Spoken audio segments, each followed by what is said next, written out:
அமெரிக்காவின் Texas மாகாணத்தினுடைய governor Craig about அவர் முக்கியமான சர்ச்சைக்குரிய பேச்சு ஒன்று பேசியிருக்கார்.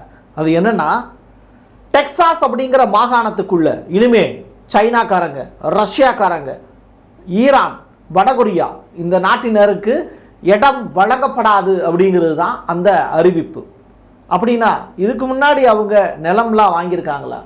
சைனாவை மட்டும் டெக்சாஸ் குறிவைத்து அவங்களுக்கு கண்டிப்பாக கிடையாது அப்படின்னு சொல்லியிருக்கிறதுக்கு பின்னாடி இருக்கக்கூடிய காரணம் என்ன?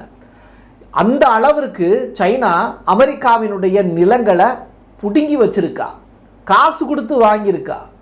கூடிய விரைவில் சைனா ஒட்டுமொத்த அமெரிக்காவுமே தனக்கு சொந்தம் அப்படின்னு அறிவிக்கக்கூடிய நாள் கூட வருமா? அது என்னைக்கு?